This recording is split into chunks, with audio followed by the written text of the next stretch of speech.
Muy buenos días a todo el mundo. Antes que nada, quiero deciros que es un placer estar aquí con todos vosotros y vosotras, aunque sea a través de una cámara. Siempre sería mejor de manera presencial y uno evitaría la extrañeza de estar hablando solo delante de una cámara, pero bueno, también tiene sus ventajas y nos proporciona esta oportunidad, ¿no? de poder llegar a públicos que de otra manera pues sería mucho más difícil por los inconvenientes de la vida cotidiana y las exigencias de las agendas de todos, ¿no?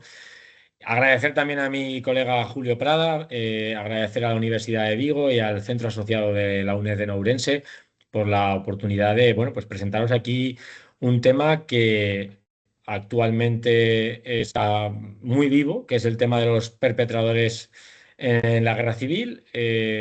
Ya sabemos que los estudios sobre la violencia en el conflicto del 36-39 tienen una larguísima tradición en la historiografía española, como mínimo y de manera sostenida desde los años 90, pero es verdad que este campo es un campo nuevo, el campo que busca identificar quiénes fueron los responsables de las violencias del 36 desde los despachos hasta el pie de la fosa, es algo relativamente nuevo. Hasta ahora lo máximo que teníamos era, pues bueno, algunos retazos, algunas pinceladas que aparecían en las diferentes monografías generales o regionales sobre el estudio de la violencia en una u otra zona, pero el estudio sistemático que intenta entender quiénes fueron, qué les motivó a matar, por qué participaron de aquella maquinaria, cómo se organizaron y qué beneficios extrajeron de sus acciones criminales, es algo relativamente nuevo. Es un campo actualmente muy prolífico que está dando justo ahora mismo sus primeros resultados y que yo creo que bueno, nos va a acompañar hasta el centenario que tenemos a 10 años y medio vista. Entonces, pues bueno, es un placer estar aquí aportando mis conocimientos sobre un tema que me ocupa. Concretamente a mí me ocupan los perpetradores de la España golpista. Eso no quiere decir que no se estén trabajando los de la zona republicana, lo que ocurre que merecerían una presentación aparte, que además yo no podría dar en justicia porque no es mi campo de análisis, porque tiene otras problemáticas y otras fuentes, ¿no? Entonces yo os voy a hablar de mis casos de investigación que versan, como digo, sobre los perpetradores en la España del 36. Concretamente, yo he investigado el caso de los perpetradores en el Aragón del 36, en el Aragón golpista, y aparte también os traigo aquí pues toda la experiencia que tengo gracias a la dirección actualmente de dos tesis doctorales sobre los especialistas de la violencia en la España golpista, sobre todo gobernadores civiles y delegados de orden público en la España golpista del 36, y también una tesis doctoral en curso sobre una milicia de perpetradores, un grupo de perpetradores que operó en las sierras de Cádiz, en Grazalema, que son los Leones de Rota, ¿no? Ambas tesis son de Albayavina Ross y de Tien Kogan, respectivamente, para que sepáis de su existencia, que es lo justo y necesario. Entonces, voy a articular mi presentación a través de diferentes puntos. Lo voy a intentar articular de manera sistemática, aunque creo que las cosas van a ir mucho más ligadas orgánicamente, espero que no caóticamente. Entonces, en un primer punto vamos a analizar la taxonomía de los perpetradores, es decir, quiénes fueron, y lo vamos a hacer dividiéndolos en tres grupos distintos, ¿no? Perpetradores de alto rango, perpetradores de medio rango y perpetradores de rango bajo, ¿no? O de bajo rango. Ya veréis un poco cómo se articula todo esto.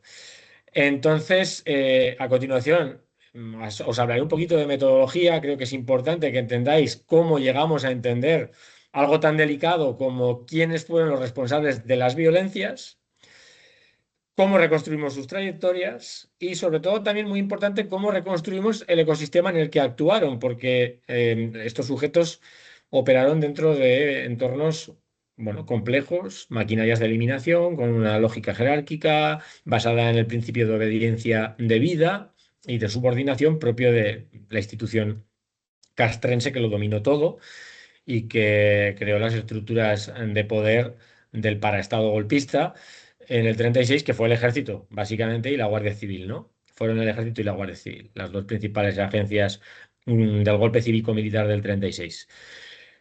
En un tercer punto, aunque creo que otra vez de manera ligada a la exposición irán saliendo muchas de estas cosas, hablaremos de fuentes y materiales que tenemos a nuestro alcance para el estudio de los perpetradores, es decir, de qué materiales nos estamos nutriendo para poder abordar estas cuestiones.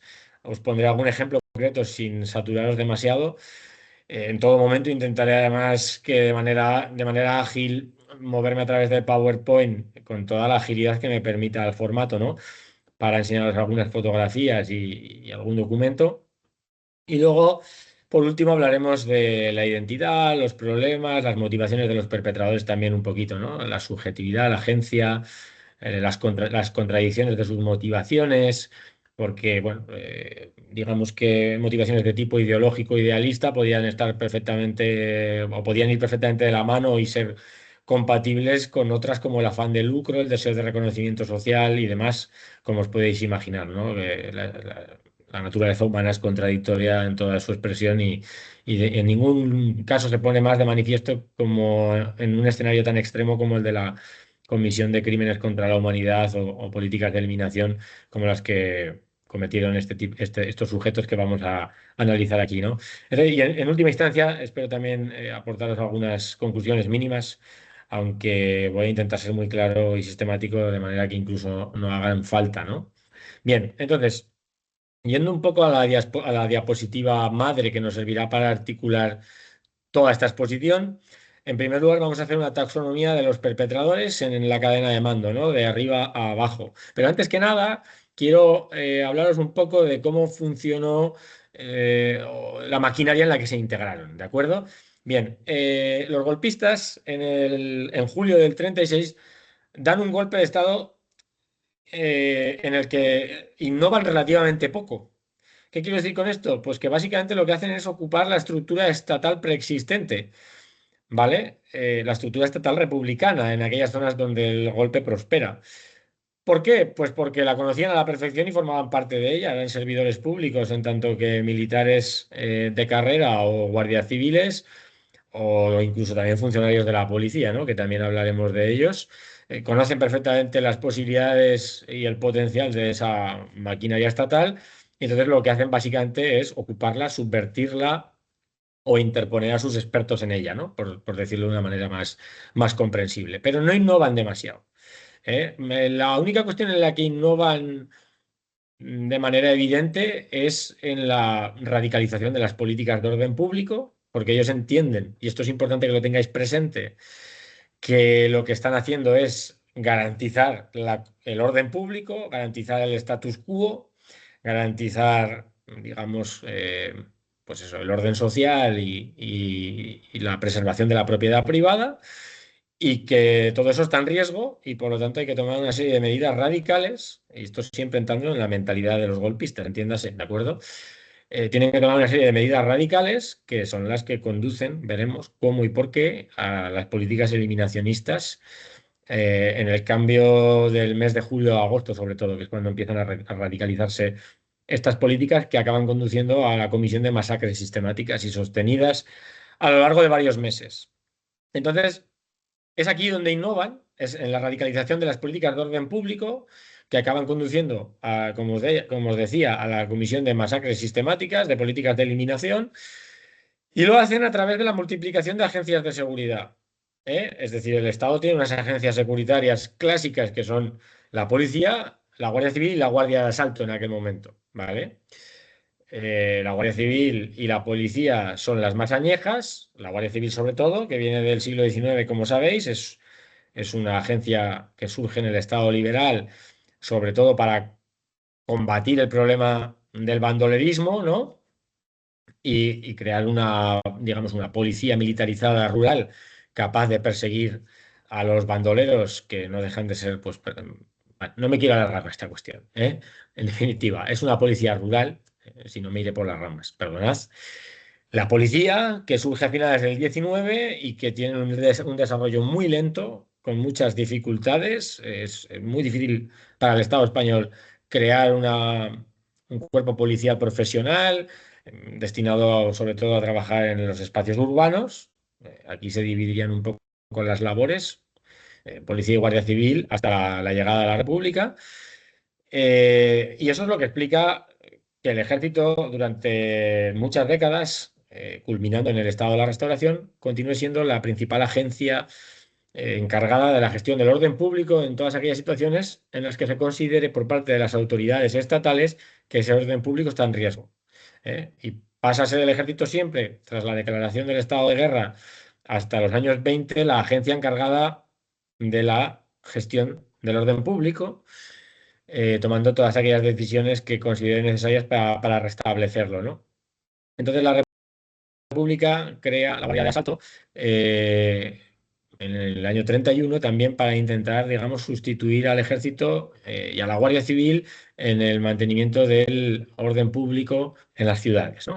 La Guardia de Asalto es una policía también militarizada de élite, pero sobre todo dedicada al sostenimiento del orden público en entornos urbanos, aunque también podía actuar en entornos rurales porque era un cuerpo totalmente motorizado, perdón, que tenía una alta movilidad, y eso es lo que la hace particularmente importante en el golpe de Estado del 36, porque allá donde apoya el golpe de Estado o se consigue arrastrarla al golpe de Estado, a sus unidades, a sus compañías, será muy útil para los golpistas. Entonces, ¿qué hacen los golpistas esencialmente? ¿O dónde están, digamos, los ejes del ecosistema y de la maquinaria que generan para el mantenimiento, para la consolidación de su autoridad en aquellas zonas donde triunfa el golpe de Estado y para el despliegue de sus políticas? ¿Vale? Pues bueno, básicamente lo que hacen es ocupar dos agencias fundamentales. Es decir, lo que hacen de primeras es subordinar toda la toma de decisiones a nivel regional en las divisiones orgánicas. Las divisiones orgánicas son las divisiones administrativas del ejército a nivel del territorio estatal, ¿vale? Son 8, si hablo de memoria ahora, pero creo que son 8. La octava precisamente está en el noroeste peninsular, en Galicia, que es a donde os hablo, ¿no? Yo me he dedicado sobre todo a estudiar la quinta, que es Aragón, Guadalajara y Soria, ¿no? Todas las provincias de Aragón, Guadalajara y Soria. Entonces, en toda esa región, en todas esas regiones, la máxima autoridad, la correa de transmisión, primero con la Junta de Defensa Nacional y después con la Jefatura del Estado, cuando Franco la ocupe a partir del 1 de octubre del 36, serán esas divisiones orgánicas. Dentro de esas divisiones orgánicas hay una agencia fundamental que son sus estados mayores. Aquí lo tenéis, las divisiones orgánicas, antiguas capitanías generales y sus estados mayores, que digamos, el estado mayor es el cerebro del ejército. Es un personal militar de carrera que tiene una formación extra en la Escuela Superior de Guerra, muy avanzada a nivel técnico-administrativo. Todos vienen de las academias generales, normales, la de caballería, la de infantería, la de ingenieros o la de artillería, pero deciden pasar por una formación extra de varios años que les capacita en ámbitos muy diversos y que les obliga a hacer prácticas en todo tipo de armas, ¿no? Y funciones durante varios años para habilitarse como oficiales de Estado Mayor. Entonces son gente digamos, es la élite del ejército, y es el cerebro encargado del diseño de las operaciones, de la vida, de la organización de la vida interna del ejército, la organización en general de todo lo que tenga que ver con la vida castrense a nivel administrativo, técnico, operacional, ¿vale? Es decir, el cerebro y el sistema nervioso del ejército en cada región o en cada división orgánica. Esta gente será fundamental, porque será la que ordenará todos los servicios durante el golpe de Estado y la guerra civil, ¿de acuerdo? Con gente muy capacitada intelectualmente, muy capacitada intelectualmente. Y aparte, subordinados a ellos, subordinados a las divisiones orgánicas, habrá dos agencias fundamentales. Esto es fundamental que lo entendáis para poder pasar a explicar en qué entorno se movieron los perpetradores. Por eso me detengo en este organigrama, que espero que que lo podáis ver bien desde casa, porque yo aquí lo veo pequeño, pero creo que vosotros lo veréis más grande. Por un lado, los gobiernos civiles, que son, como sabéis, en el ordenamiento estatal español o en la construcción del Estado moderno burocrático español, las correas de transmisión y los representantes de la autoridad central en cada provincia, desde el ordenamiento de los años 30 del siglo XIX hasta la transición, lo serán, ¿de acuerdo? Son figuras clave, por tanto, en el ordenamiento de los servicios públicos, en la coordinación de las administraciones locales, etcétera, etcétera. Por lo tanto, son vitales para el mantenimiento o para hacer posible la continuidad de la cotidianeidad o de un cierto viso de normalidad, si así lo queremos. Serán además las agencias que después, o en el marco del golpe de Estado, se encargarán, digamos, en tanto que manejan la administración local y la coordinan, serán los que impondrán las comisiones gestoras o los ayuntamientos afines al bando golpista, sustituyendo a las gestoras del Frente Popular. Eso por un lado. Estos gobiernos civiles serán ocupados generalmente o por militares de carrera o sobre todo por altos oficiales de la Guardia Civil, altos oficiales o rangos medios de la Guardia Civil, y luego por otro lado se creará una agencia que será clave, que ya está prevista en el ordenamiento republicano dentro de la Ley de Orden Público de la República del año 33, que son las delegaciones de orden público. Son agencias creadas de manera extraordinaria o ad hoc, si queréis, ¿no?, para gestionar situaciones de grave peligro para el orden público, como os decía, por eso se llaman delegaciones de orden público. Son delegaciones que de manera extraordinaria concentran, digamos, todos los poderes en materia de orden público y por lo tanto quedan subordinadas a ellas todas las agencias securitarias, desde la policía hasta la Guardia de Asalto, pasando por una cuestión clave, que es aquella en la que innovan más los golpistas, que antes me lo he dejado y ahora os lo digo, perdonad porque yo tengo pensamiento en rama, aunque normalmente acabo volviendo al tronco, espero que sea así en toda esta exposición. Es decir, controlan policía, controlan guardia de asalto, controlan y además controlan a otras agencias que son fundamentales y que surgen al calor del golpe de Estado, o que se multiplican más bien si queremos y que se ponen bajo la autoridad de esas delegaciones de orden público, que son las milicias ciudadanas y las milicias de las organizaciones de ultraderecha. Falange, Requeté, Renovación Española y milicias, entre comillas, a color, ¿no?, que no tienen color político y que son creadas precisamente para intentar, de alguna manera, captar como voluntarios a toda aquella ciudadanía que no se quiere identificar con ningún color político, con ninguna de las milicias, digamos, de las organizaciones políticas, ¿no? En el caso de Aragón, por ejemplo, es Acción Ciudadana, ¿no?, en este caso. Entonces, dada la multiplicación de servicios securitarios, la necesidad de militarizar las calles para los golpistas, naturalmente, o desde la perspectiva de los golpistas, para evitar insurrecciones, resistencias al golpe de Estado o sabotajes, se multiplican los servicios y por tanto necesitan nuevas agencias y mucho más personal que pueda, digamos, favorecer las redadas, las detenciones, la captura de documentación, el seguimiento, la recogida de información y por lo tanto también, además, los servicios de ejecución o eliminación, es decir, los asesinatos que serán también ejecutados por agencias dependientes de la Delegación de Orden Público. De hecho, serán en general las delegaciones de orden público las encargadas de ordenar las sacas, es decir, las transferencias de presos de una prisión a otra, que nunca llegarán a la prisión a la que supuestamente van destinados, sino que serán ejecutados pues en los lugares habilitados para ello por los golpistas. ¿De acuerdo? Entonces, este es un poco el ecosistema que necesitábamos entender para poder movernos a esa taxonomía que os quería explicar. Bien, por un lado, como os decía, tenemos a los perpetradores de alto rango. En general, son oficiales de la Guardia Civil y oficiales de Estado Mayor del Ejército. Altos oficiales, ¿de acuerdo? Lo estábamos comentando ya o alguna cosa os he avanzado antes. En los casos en los que, evidentemente, los máximos responsables de las principales agencias securitarias no sean afines al golpe de Estado, serán depuestos, muchas veces ejecutados o si no, serán llevados a prisión y seguramente con el tiempo ejecutados a posteriori y sustituidos por figuras que sí que serán afines.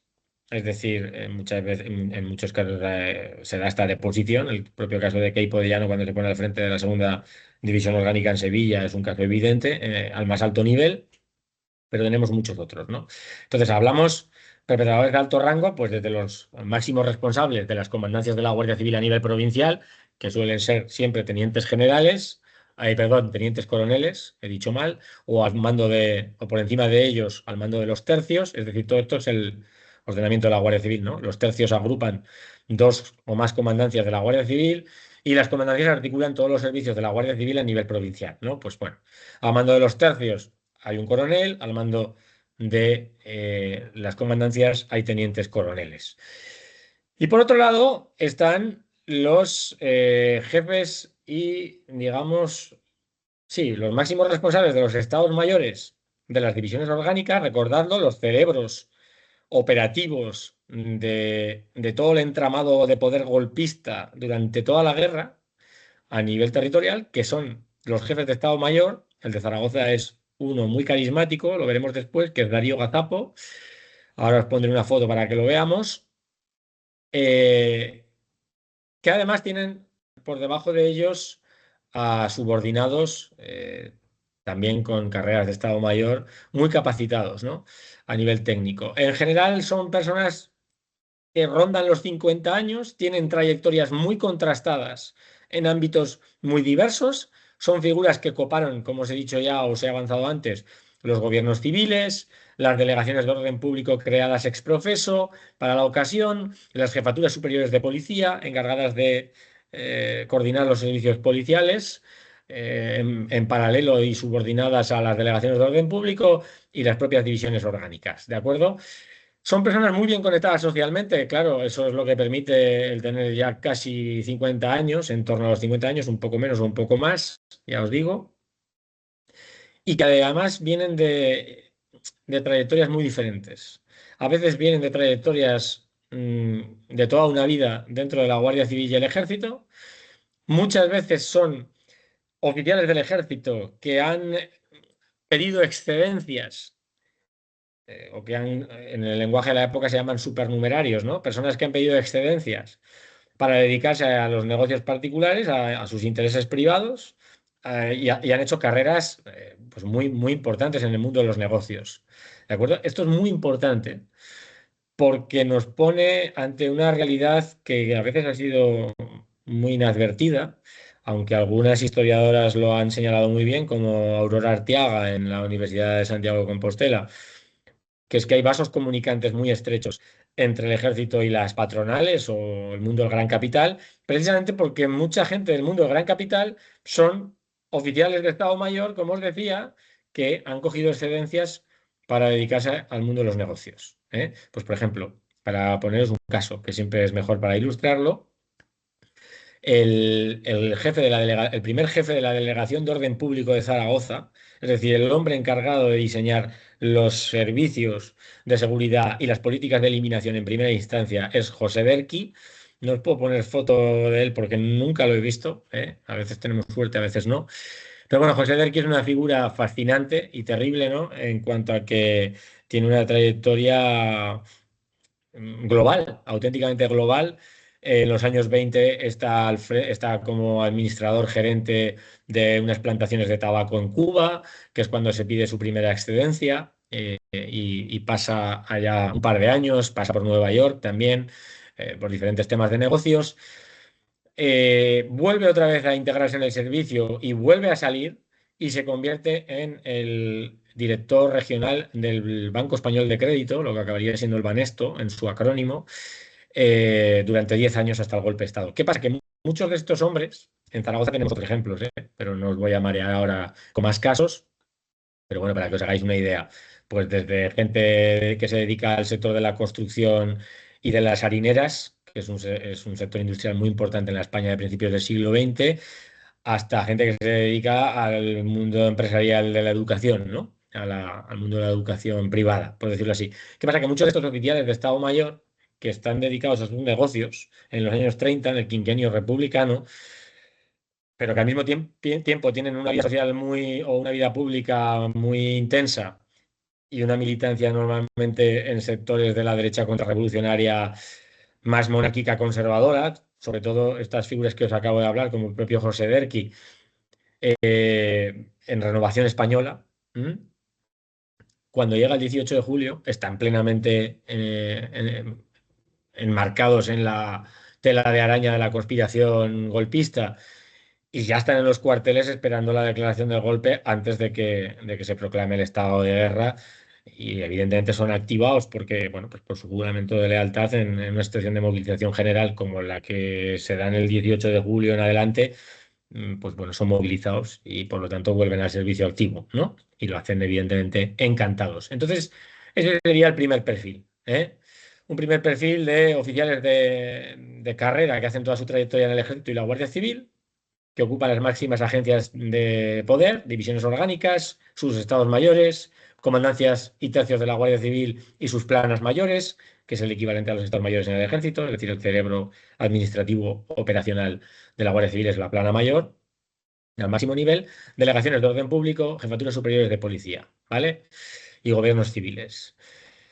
Y ya os digo, gente con mucha respetabilidad social, sobre todo entre los sectores de la gente de orden, naturalmente, bien conectados políticamente y muy conectados también al mundo de los negocios. Es decir, están llevando al máximo nivel de la toma de decisiones las agendas de gran capital que está apoyando el golpe de Estado, por muy diversas razones que luego explicaremos quizás.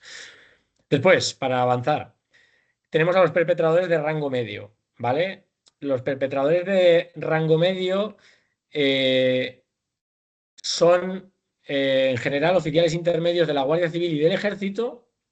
Estamos hablando de gente que está entre el rango de capitán y bueno, de alférez teniente a comandante, pasando por capitanes, que son, digamos, sobre todo el núcleo duro de la conspiración. Veremos después por qué. Ocupan, como digo, eso, ¿no? Rangos medios dentro de la Guardia Civil y el Ejército o grados medios dentro de la estructura policial, sobre todo inspectores, ¿no? Tenemos comisarios, inspectores y después agentes. Ese es el orden dentro de la policía, para que nos situemos, ¿vale? Pues sobre todo son inspectores o a veces comisarios de segunda, las figuras más relevantes afines o afectas al golpe de Estado dentro de la estructura policial. Son figuras que en general, y esto siempre es en términos generales, hablamos de medias, luego hay excepciones por arriba, sobre todo, personas, hombres entre los 30 y los 40 años, en su mayoría, ¿vale? Pero como digo, pueden ser más mayores, ¿no? En el caso de la Guardia Civil y el Ejército, serán hombres procedentes, todos ellos de las armas de caballería e infantería. Y esto es clave por una cuestión que a menudo ha sido inadvertida o ha pasado inadvertida para la historiografía, ¿vale? Porque nos da una verdadera medida del alcance del africanismo, de la cultura militar africanista en la vida pública española. ¿A qué me refiero? Vosotros sabéis que el africanismo, esto es importante ponerlo sobre la mesa, es una de las culturas militares existentes dentro del ejército español desde la década de los 10 hasta la década bueno, hasta la década de los 30 y más allá, por supuesto, porque los africanistas tendrán una presencia, digamos, central en la vida del régimen franquista hasta su extinción misma, ¿no? Hasta los años 70. Pero bueno, ¿en qué consiste, digamos, ¿no? El etos particular de estos africanistas? Bueno, son el etos y la trayectoria de la gente. ¿Por qué se caracterizan, si queremos decirlo de otra manera? Bien, se caracterizan por haber hecho, digamos, una buena parte de su carrera en Marruecos, a veces en varias etapas de su vida, casi siempre, vaya, mejor dicho, en varias etapas de su vida, desde que salen prácticamente de las academias de caballería e infantería son casi destinados a Marruecos ya de inmediato, a veces con un lapso de pocos meses, si queréis.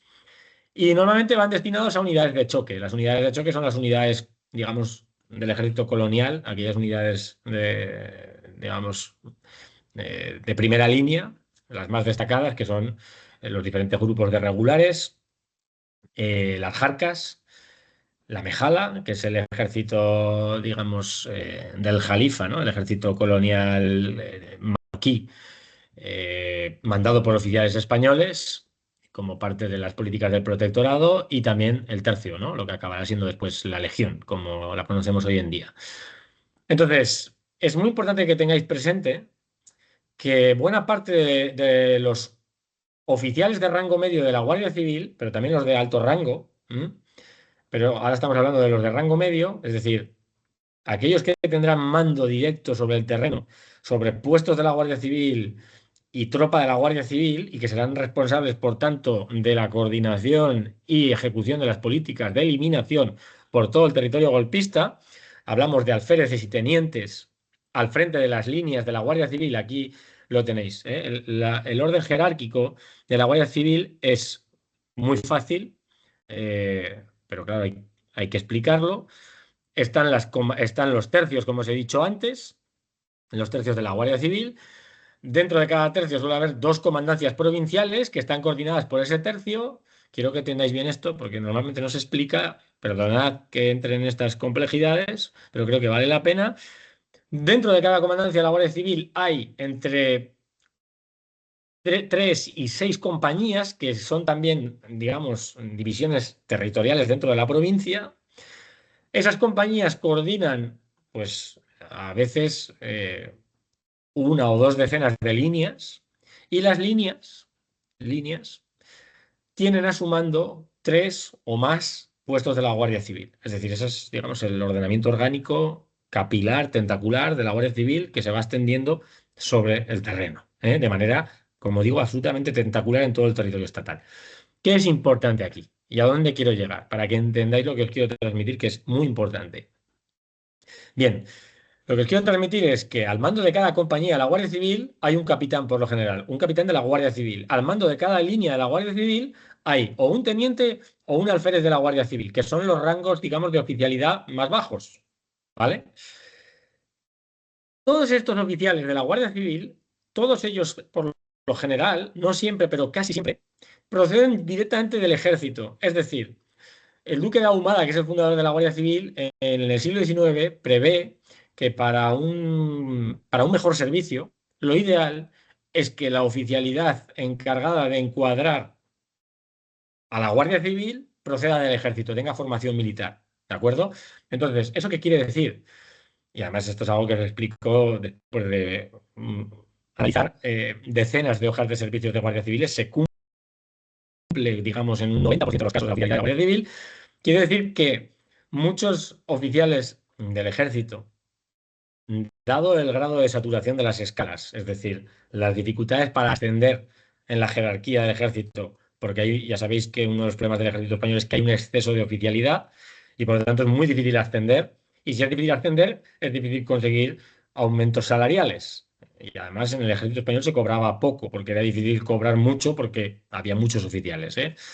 Prácticamente en la restauración hablamos de que un 32% de la partida presupuestaria del ejército, que era un 34% del presupuesto estatal, iba destinada solo a pagar salarios, imaginaros, ¿no? Es decir, un oficial bajo del ejército cobraba en el año 1915 lo mismo que un obrero cualificado en una fábrica, para entendernos, para que os hagáis una idea. Entonces, muchos oficiales del ejército, de infantería o caballería, lo que pidieron fue traslado a la Guardia Civil. ¿Por qué? Pues porque era más fácil progresar en la escala, o era relativamente más fácil ascender en la escala por antigüedad, con el paso del tiempo, porque había menos saturación. Entonces, cuando había una vacante en las escalas de la Guardia Civil, eran transferidos a la Guardia Civil, con su rango, conservando el rango que tenían previamente en el ejército. ¿Eso qué quiere decir?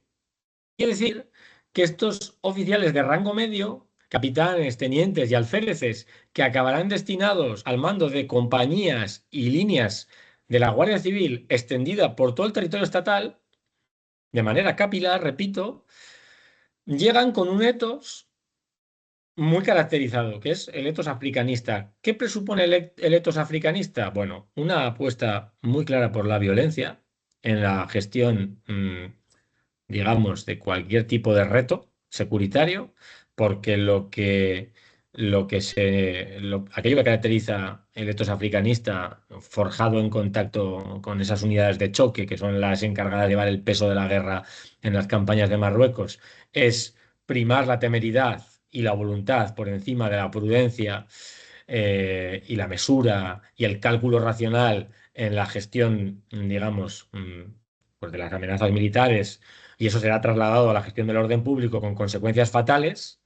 Eso explica, por ejemplo, algo que González Calleja explicó muy bien, y es que el primer año de duración de la República, de abril a febrero del 31-32, hay 103 muertos provocados por la Guardia Civil en choques por todo el territorio estatal en conflictos laborales, sociales de diferente naturaleza, porque hay un etos, digamos, muy predispuesto a ello. Hay otras razones, evidentemente, pero esta es una de ellas. Y además un etos que se caracteriza también por creer, entre muchas otras cosas, hay otras características, ahora no entraré, quien mejor ha trabajado el etos africanista es Daniel Macías, que tiene un libro maravilloso que se llama Franco nació en África, que os recomiendo si os interesa. Eh, es la idea de que el ejército es el garante de las esencias patrias y que el ejército debe ser el baluarte a partir del cual se lleva a cabo la regeneración de una España que está, a ojos de esta gente, a ojos de los africanistas, carcomida e infiltrada por infinidad de enemigos. ¿De acuerdo? Esta es la mentalidad africanista. Entonces, eso también explica parte de la brutalidad en la gestión del orden público a lo largo de todo el quinquenio republicano y la radicalización extrema que se vivirá en el colapso y la sensación de urgencia y de desbordamiento que provocará el propio golpe de Estado en las primeras semanas, ¿no? Bien, dicho esto, volvemos a la diapositiva. Ya veis que vamos viajando a través del PowerPoint. Eh, este es el verdadero alcance del africanismo. No está restringido a los principales arquitectos del terror, en esa afortunada expresión de Paul Preston. No está restringido el africanismo y su espíritu y su manera de hacer a los principales líderes golpistas, a los Mola, Queipo de Llano, Franco, sino que es mucho más capilar. Y eso explica muchas cosas de las que pasan en el 36, que normalmente han pasado inadvertidas para la historiografía, porque la historiografía no ha acostumbrado a ir a las hojas de servicios que están en el Archivo General Militar de Segovia, la de la oficialidad del ejército, y en la Dirección General de la Guardia Civil, las de la Guardia Civil, naturalmente. ¿Vale? Pero tengámoslo presente. Ya os voy avanzando un poquito de fuentes, ya lo veis. Bien, y por último, tenemos a los perpetradores de bajo rango. Los perpetradores de bajo rango son los que operan, digamos, coordinados por los de rango medio. Ellos que hacen el trabajo sucio, los que se manchan las manos de sangre, vaya. Lo cual no quiere decir que los de rango medio tampoco estén presentes en los operativos de eliminación, que lo están. Tenemos casos muy diversos de tenientes y alféreces de la Guardia Civil o, por ejemplo, de oficiales del ejército con rango de capitán, como pueda ser Santiago Tena, que es una figura muy importante, un capitán de caballería, que en Zaragoza es puesto al frente de lo que acabará siendo en toda España después de la guerra, la delegación, bueno, durante la guerra ya, la Delegación Nacional de Información e Investigación de Falange Española, que es la parapolicía de Falange o la policía, digamos, secreta de la Falange, que obviamente colaborará con el paraestado golpista para imponer sus intereses y su concepción del poder. Esta figura será fundamental, una figura fundamental que estará siempre, será la figura que coordinará en el caso de la provincia de Zaragoza todos los operativos o muy buena parte de los operativos de eliminación, sobre todo a partir de octubre del 36, Santiago Tena, Ferrer. Tampoco tengo foto de él y por eso no os lo enseño, vale, desgraciadamente. Ya me gustaría haberlo podido ver, ¿no? Pero esto es una de las cosas que a los historiadores nos llegan a obsesionar, poder ver la cara de aquellos que estudiamos con tanto detalle y con los cuales acabamos conviviendo mucho tiempo, ¿vale? Bien, bueno. Estos perpetradores de bajo rango, la gente que hace el trabajo sucio, son en general suboficiales de la Guardia Civil y tropa de la Guardia Civil también, es decir, guardias segundos, guardias primeros, cabos y sargentos, a veces también brigadas, que además tienen a sus órdenes, agregados a las comandancias provinciales de la Guardia Civil, a voluntarios civiles o voluntarios procedentes del mundo civil, que suelen ser militantes de las organizaciones de ultraderecha. En el caso de Aragón, de manera muy evidente, son sobre todo falangistas, gente del mundo de Falange, a veces gente de la vieja guardia, es decir, falangistas del periodo republicano, que se adhieren al partido en el año 33 y 34, hasta falangistas de nueva hornada, falangistas de aluvión, ¿no? Gente que se suma a Falange en ese marco de oportunidad generado por el golpe de Estado que, bueno, ofrece pues eso, un escenario propicio para que muchos jóvenes y no tan jóvenes pues intenten borrar pasados comprometedores sumándose a Falange en ese escenario, como digo, bueno, de arribada masiva y conversión de Falange en organización de masas en todo el territorio estatal. Pues un caso muy evidente que ha estudiado un doctorando que trabaja conmigo y al cual tengo el placer de acompañar, que es Etienne Kogan. Eh, pues el caso de los Leones de Rota es un caso muy particular, ¿no?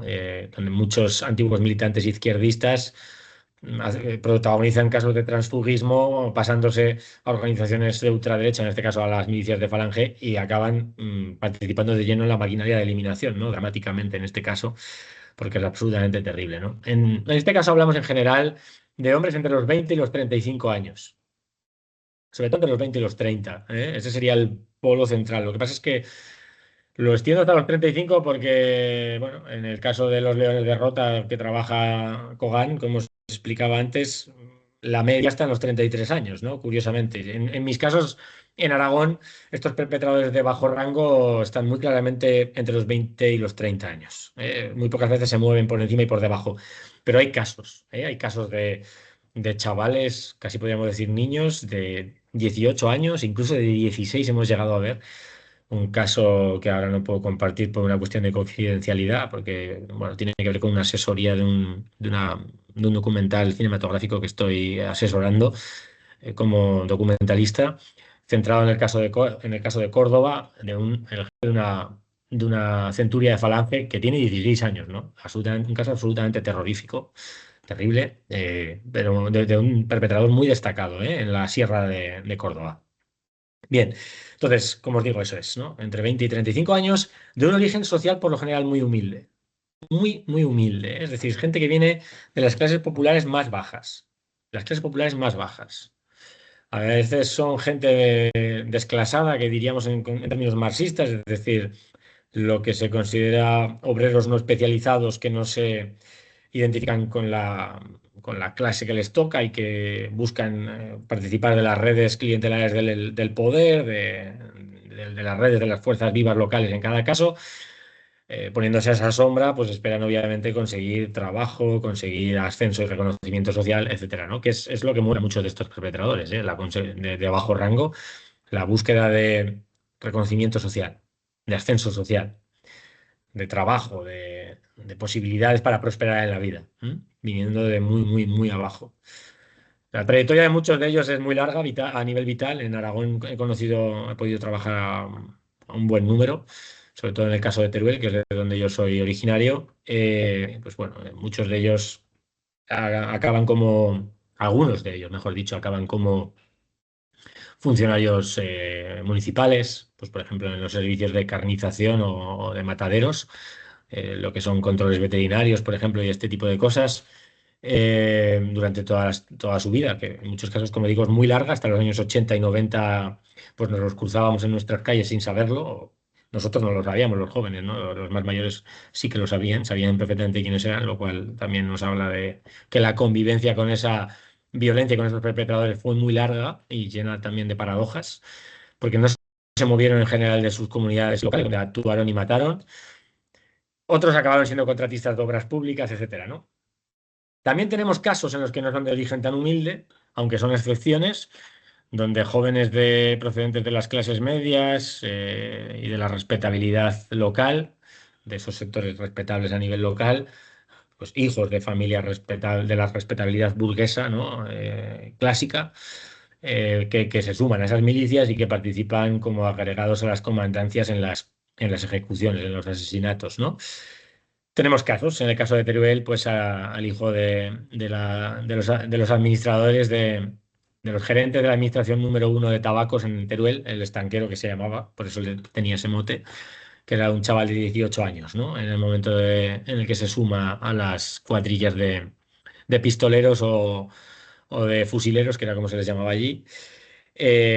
O el caso de Julio Alcalá Arroyo en Zaragoza, perdón, que es un abogado de muchísimo renombre en la Zaragoza de los años 30 y que bueno, que acaba totalmente marginado en la vida pública en los años 40. Quizás, a lo mejor, aunque esto es una pura especulación, porque la gente afín a él, de su clase social, consideraba que había bajado a un barro que no le tocaba, había transgredido, digamos, los límites de aquello que es permisible moralmente a la gente de su clase, todo ello, evidentemente, dentro de la hipocresía católica, ¿no? Dominante en el bando golpista, pero muy importante, ¿no? En la identidad de las bases sociales del futuro régimen franquista, ¿no? Porque es muy sorprendente que Julio Alcalá Arroyo, este abogado que no llegaba a los 30 años, o ahora hablo de memoria, pero que debía rondar los 30 años en el momento del golpe de Estado, llega a confesar, ¿no? Tenemos el testimonio que así lo atestigua, haber participado, haberse encargado él solo de una de las mayores matanzas, hay solo tres o cuatro contabilizadas que ahora recuerde, de más de 80 asesinados en un día, pues haber sido él el encargado único de haberla llevado a cabo, ¿no? Escalofriante, Julio Alcalá Arroyo. Claro, digo que parece que lo repudian los suyos porque hasta el año 36 es constante su presencia en la prensa pública local y regional, hasta el punto de que en los ecos de sociedad, ¿no? Que es una de las secciones típicas de la prensa local y regional antes de que existiera la prensa rosa, pues son donde se seguía, digamos, la vida cotidiana de la gente de la élite o de la clase media local, pues bueno, le hacían un seguimiento constante de sus casos al frente de defensas en juicios o sus viajes de placer, de vacaciones, etcétera, y de golpe desaparece totalmente, ¿no? Y su certificado de defunción, que es de 48, seguramente por un ELA, una esclerosis lateral amiotrófica, se ve claramente que muere en la soledad más absoluta, porque los testigos de la inhumación, de la muerte y la inhumación son personas totalmente anónimas, un funcionario del ayuntamiento y un tendero de una tienda de la calle donde vivía Julio Alcalá. Y además la tumba, bueno, no hay ni siquiera una esquela en la prensa el día que muere, ni en los días siguientes, y la lápida que tiene en el cementerio de Torrero, en el cementerio de Zaragoza, es absolutamente gris, ¿no? No tiene ningún tipo de epitafio, ni está enterrado, bueno, está enterrado con una hermana que muere soltera, pero nada más, ¿no? No hay ningún tipo de dedicatoria ni nada. Entonces, bueno, es sospechoso, es curioso, si queremos. Bien, entonces, pasando o avanzando en la exposición, que el tiempo pasa, el tiempo vuela. eh, si queremos entender un poco el ecosistema de la violencia y algunas de las cuestiones que ahora veréis en el PowerPoint ya las hemos explicado, pero si queremos entender un poco el ecosistema y las motivaciones que mueven a esta gente, y creo que eso es importante, intentar entrar en su esquema de valores, en su cosmovisión, en su universo mental, tenemos que ver un poco qué les motiva, ¿no? Bien, entonces, entre los perpetradores de rango medio y alto está muy claro que hay un miedo a una revolución inminente. Esto es fundamental. Ellos creen a ciencia cierta que el golpe de Estado cívico-militar del 18 de julio, 18, 17 y 19 de julio, porque ya sabéis que es un golpe de Estado que tiene lugar en 3 días sucesivos, lo cual es muy curioso y podríamos hablar mucho de ello, pero no lo voy a hacer porque me iría por las ramas. Ellos creen que se están anticipando a un golpe de Estado comunista. Algunos incluso en la causa general y en otras declaraciones. La causa general es un documento muy importante para analizar la historia de los perpetradores, sobre todo las piezas de actuación de autoridades gubernamentales republicanas. Ya os lo avanzo. Algunos incluso dan una fecha a ese golpe de Estado inminente, que es el 1 de agosto, normalmente aparece por ahí, ¿no? Bueno, hay mucha rumorología en los cuarteles. Nosotros los historiadores, yo al menos desgraciadamente, nunca he encontrado ni rastro en ningún archivo después de muchísimos años de que ese golpe de Estado estuviera en ciernes, de verdad, o sea, o esa revolución inminente, ¿no? Esa revolución comunista inminente estuviera en ciernes, pero hay una obsesión conspirativa, una sensación de asedio y unos miedos sociales y unos rumores que se apoderan de los golpistas y que provocan esa radicalización extrema de la primavera del 36 que les determina a llevar a cabo una acción contundente y sin paliativos para lo que ellos creen que es intentar salvar la estructura del Estado de que caiga en manos de agentes extranjeros en colaboración con agentes locales, ¿no? Agentes extranjeros, evidentemente, coordinados desde Moscú, y además en un entendimiento total con agentes locales, ¿no? Que serían evidentemente, los principales líderes políticos y sindicales de la España republicana. Claro, nosotros sabemos que esto está muy lejos de ser cierto, pero ellos lo creían a ciencia cierta y por eso actuaron con ese grado de radicalidad, ¿no? Bien. Luego, además, tenemos entre esos perpetradores de rango medio y alto una presencia muy fuerte de electos africanistas que ya hemos explicado antes. A veces tenemos trayectorias muy cosmopolitas detrás, lo hemos visto hablando de José Derqui, por ejemplo, ¿no? O lo podemos ver muy claramente en el caso de Darío Gazapo. A ver si encuentro la fotografía. Aquí lo tenéis. Darío Gazapo es esta figura. Darío Gazapo fue el jefe del Estado Mayor de la Quinta División Orgánica, es decir, el factotum, el cerebro, si queréis, de todo lo que pasó en Aragón, en Soria y en Guadalajara, en la parte de Guadalajara ocupada por los golpistas, la parte norte, desde que llega a Zaragoza, que es a finales de agosto del 36. Era el primero de la promoción de Franco en la Academia de Infantería de Toledo. Aquí los tenéis. Este es Franco, el día en el que se hace la celebración en la Academia, donde se junta toda su promoción del 1907 para celebrar su ascenso a general, que era el primero de la promoción que lo conseguía y era un acto público típico que llevaban a cabo los militares de todas las promociones cuando el primero ascendía a general. Y quien le impuso el fajín de general fue el primero de su promoción, que era Darío Gazapo. Aquí lo tenéis. Darío Gazapo está aquí. Este era el ritual, esta era pues eso, ¿no? El protocolo que se seguía. El primero de la promoción imponía el fajín de general al primer ascendido a general dentro de su promoción. Aquí los tenéis, ¿eh? Cuando acaban de acceder como adolescentes a la Academia de Toledo. Esto es de su libro Orla, ¿no? Por decirlo de alguna manera. Esto es muy importante porque Gazapo llega a Zaragoza, os lo digo ya un poco para que entendáis también la toma de decisiones, cómo funciona. Gazapo llega a Zaragoza en una situación crítica que nos permite también un poco entender qué es lo que activa la violencia sistemática, esas masacres sostenidas que tendrán lugar desde principios de agosto hasta diciembre del 36,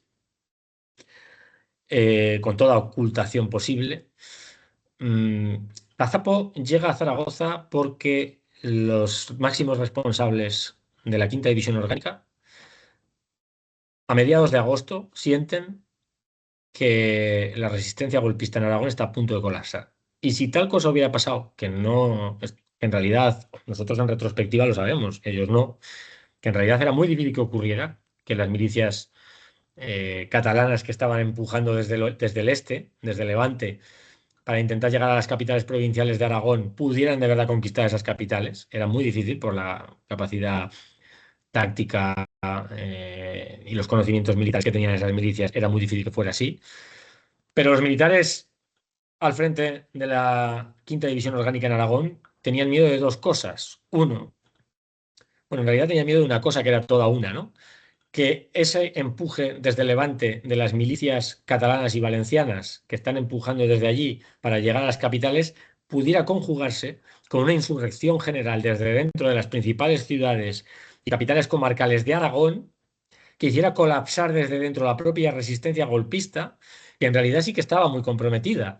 Porque uno de los problemas que tienen los golpistas a nivel general en toda la geografía que dominan y que van ampliando a lo largo del año 36 es que el avance forzado sobre Madrid, sobre todo desde el sur, genera cada vez unas necesidades más crecientes con unos medios humanos que son decrecientes.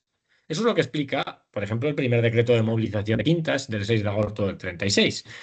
Pero eso es lo que explica también que lejos de que existiera un master plan, es decir, había un plan, evidentemente, y una predisposición a la ejecución de violencia eh, en el momento del golpe de Estado. Eso es inequívoco. Pero lo que no había un plan era para la escala, seguramente, que acabó adoptando esa violencia. Esto es controvertido y esto es algo que estamos defendiendo actualmente por la nueva generación de estudios sobre la violencia y de los perpetradores, un poco rompiendo el consenso historiográfico, ¿no? de muchas décadas quizás. Pero bueno, para eso estamos los historiadores y las historiadoras también. Cada generación tiene que confluir con sus inquietudes y sus interpretaciones, y es legítimo que sea así, y hay que establecer debates, y en eso estamos. Eh, digamos que está muy demostrado que efectivamente, porque tenemos las instrucciones reservadas de Mola, que son archiconocidas, de que el enemigo es fuerte, está bien organizado y por lo tanto hay que llevar a cabo un golpe radicalmente violento contra ellos. Pero ese golpe radical contra ellos se prevé, digamos, en términos de detención y eliminación de los máximos responsables a nivel regional, mm, y local, si queremos, detención y posible eliminación de los máximos responsables de las organizaciones políticos sindicales y de los máximos representantes del ejército y de la Guardia Civil leales a la República. Es decir, una violencia seguramente concebida como mucho más selectiva de lo que acabaría siendo. La violencia de masas que acaba de, digamos, desatándose. Claro, ¿por qué tenemos esta percepción de que lo que acaba siendo la violencia del 36 no estaba previsto en un inicio? Porque no se desata desde el principio y porque las formas de esa violencia no son las que acabará teniendo. Es decir, ¿a qué me refiero? Porque desde el primer momento los guarismos no son tan altos como lo serán a partir, sobre todo, de la primera semana de agosto y no digamos ya de la segunda, cuando las cifras repuntan por decenas, cosa que día a día tras día, tenemos decenas de asesinados, sobre todo en las principales ciudades, naturalmente, pero por toda la geografía, también rural, ¿no? Aunque el ámbito rural tiene lógicas y problemas particulares que no vamos a poder entrar en esta exposición, pero que sería muy interesante, ¿no? Entonces, ¿a dónde voy? Voy a que lo que le ocurre a los golpistas es que efectivamente sienten que están absolutamente desbordados y que hay un peligro de colapso desde dentro, porque sienten que puede haber una insurrección inminente en múltiples puntos de la geografía que controlan y que eso pondría en riesgo su dominio y el propio golpe de Estado. Sobre todo porque la mayor parte de los recursos humanos se están enviando a sostener los frentes. No digo, no os explico, en Cataluña, por ejemplo, o digamos en el Aragón Oriental Central, mejor dicho, donde los medios además son todavía más escasos porque del todo se está priorizando, la mayor parte del armamento y del mejor personal se está priorizando para ser enviado a las unidades del ejército de África o del ejército del sur, que es el que comanda Franco, hasta que es nombrado jefe de Estado el 1 de octubre del 36, ¿no? Entonces, esta es la idea que tenemos, ¿no? Y el 16 de agosto, que es la primera vez que Franco y Mola se reúnen después del golpe de Estado en persona, en Burgos, eh, el Estado Mayor, o la jefatura de la División Orgánica de Aragón, la Quinta División Orgánica, envía a uno de sus oficiales de Estado Mayor, a Carlos Portolés, un empresario de las harinas y de la construcción muy importante, que al mismo tiempo era oficial de Estado Mayor, pero que había estado desactivado por sus negocios hasta el 36 del servicio militar, es enviado a Burgos para pedir de urgencia que se les envíe al oficial de Estado Mayor más competente que tengan para sostener la situación que en Aragón está al borde del colapso, ¿no? Eso es lo que sienten. Y envían a Darío Gazapo, ¿eh? Aquí entra esta figura. Darío Gazapo, por detenernos un momento en él, es una figura, bueno, fascinante, ¿no? Es decir, es una figura que nace en La Habana.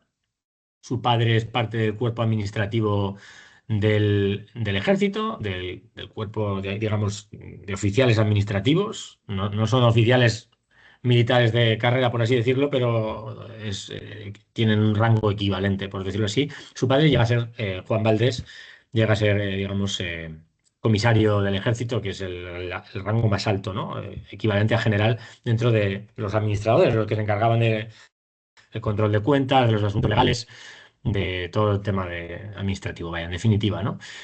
Entonces, su padre, la mayor parte de su carrera militar en la madurez la pasa en las campañas de Cuba, la pasa destinado en Cuba, que es donde conoce a la madre de Gazapo y donde se casa con ella. La familia de Gazapo por parte de madre es fascinante, aunque no he podido indagar con suficiente profundidad en ella. Pero bueno, tengo por suerte buenos contactos allí en la isla que me ayudan con las pesquisas, porque yo no me puedo desplazar allí, desgraciadamente, y bueno, hemos podido saber que la madre de Gazapo pues es el resultado de uniones matrimoniales entre diferentes colonos irlandeses, sobre todo la parte, digamos, Su madre, la madre de la madre de Gazapo, es decir, la abuela materna de Gazapo, es de origen irlandés, se llama McCarthy de apellido, y forma parte justamente, para que os hagáis una idea, de letos que absorbieron muchos de estos oficiales que fueron decisivos y que hoy en día están fuera del foco de la historiografía. A menudo están fuera del foco de las narrativas dominantes de la guerra civil, han quedado, digamos, absolutamente en la sombra, a pesar de que fueron decisivos. Bueno, digamos que en la isla de Cuba del siglo XIX, las autoridades coloniales españolas están muy preocupadas por el peligro a la insurrección negra, a la insurrección de esclavos, que es un peligro que exactamente igual existe en el sur de Estados Unidos, en el sur esclavista, está muy determinado pues, por lo que pasa en Haití, ¿no? A finales del siglo XVIII. Entonces las autoridades españolas comienzan a captar colonos blancos católicos en todo el orbe, ¿no? Tanto en Estados Unidos, católicos que están hartos del racismo que sufren de los anglosajones protestantes, como en la propia Francia, en la propia Irlanda, etcétera, y la madre de Gazapo viene de ahí, ¿no? Y luego, pues, el abuelo, el abuelo materno es un catedrático de la Universidad de La Habana, bueno, un colono criollo, digamos, de largo recorrido, ¿no? Y la mujer con la que se casaría Gazapo era de una familia de colonos criollos también, de criollos puertorriqueños de varios siglos de trayectoria, ¿no? Procedentes de Palencia y del País Vasco, de las provincias vascongadas. Entonces, fijaros, ¿no? Las alianzas matrimoniales, el tipo de etos, el tipo de universo familiar en el que crece esta gente, ¿no? El orgullo y el trauma del imperio de ultramar perdido, la creencia de muchos de ellos de ser el puente, la encarnación de la propia hispanidad misma, ¿no? De ese liderazgo de España sobre las naciones hispanas católicas. Sin duda, Darío Gazapó lo creyó, igual que lo creyeron muchos otros, pues como Godet y muchos otros no me voy a detener ahora porque no acabaríamos, ¿no? Pero a lo que voy es que a lo que voy es a que tienen muchos de ellos, una parte importante de ellos, en contra de lo que a menudo ha querido ver la historiografía, una buena parte de ellos tienen trayectorias cosmopolitas, tienen trayectorias muy conectadas a los problemas globales, con la sensibilidad particular que tienen, pero conectada. A eso es a lo que me refiero. Conocen bien qué está pasando en el mundo, les preocupa lo que está pasando en el mundo y creen que todo aquello que les resulta valioso y que conforma, digamos, la columna vertebral de su vida y de su manera de entender el mundo está en riesgo de desaparecer. No solo en España, fruto de la República, ¿no? Sino en el mundo en general, en Europa y en el mundo en general, ¿no? Y que conviene actuar radicalmente y que es legítimo hacerlo para salvar la civilización. Y una persona como Gazapo está convencida de ello. Porque además Gazapo es una persona que sus primeros... Claro, es que es lo interesante de bajar a las hojas de servicios, que nos dan muchísima información, y esto es algo que la historiografía está empezando a hacer ahora, porque son fuentes cualitativamente riquísimas. Sus primeros pinitos en una maquinaria, digamos, represiva, en una maquinaria securitaria, tienen lugar primero como parte del despliegue de tropas que acaba con las insurrecciones contra la movilización de quintas en la campaña del Kert. Es la unidad a la cual estaba escrito en 1911, es enviada al país valenciano para destruir, digamos, para acabar con las huelgas y los motines en contra de la movilización de reservistas para acudir a la campaña del Kert, ¿no? En un episodio bastante parecido al de la Revolución de 1909 en Cataluña-Barcelona, ¿no? Lo que también se llama a veces Semana Trágica, o sobre todo se llama Semana Trágica. Y luego, precisamente, Gazapo, cuando ya es oficial de Estado Mayor, es enviado a la Capitanía General de Barcelona en un momento muy particular, que son los años 18, 19, 20, 21, 22, 23. Está en Barcelona, de hecho, durante la dictadura de Primo de Rivera. Pero lo más interesante de todo es que en el 19 está adscrito a la comandancia en comisión de servicios especial, que suelen ser eufemismos para señalar la dedicación a servicios securitarios de coordinación de tareas oscuras o sangrientas, ¿no? Como puedan ser la aplicación de la ley de fugas, que ya sabéis que no es una ley, es el asesinato puro y duro simulando fuga de un preso al cual se quiere eliminar y no llevar a juicio ni a prisión, al cual se quiere hacer desaparecer. a la organización del Somatén, a la organización de diferentes milicias ciudadanas que apoyan, digamos, el mantenimiento del orden público en la Barcelona de la canadiense, la Barcelona del pistolerismo, etcétera, etcétera. Esa es la Barcelona en la cual se bautiza sobre todo Gazapo en la coordinación de servicios mm, de seguridad y de eliminación. Y Gazapo sería, de hecho, el cerebro de las políticas de la violencia en la Zaragoza del 36. Fijaros que me estoy deteniendo mucho en él. Las exposiciones siempre cobran un poco de vida y es natural que sea así, deseable. Entonces, bueno, avanzaremos hasta donde podamos, pero me voy a detener un momento más en él, ¿no? Hablábamos de que la geografía de la violencia es muy importante, ¿no? Y Gazapo llega efectivamente destinado a Zaragoza el 31 de agosto.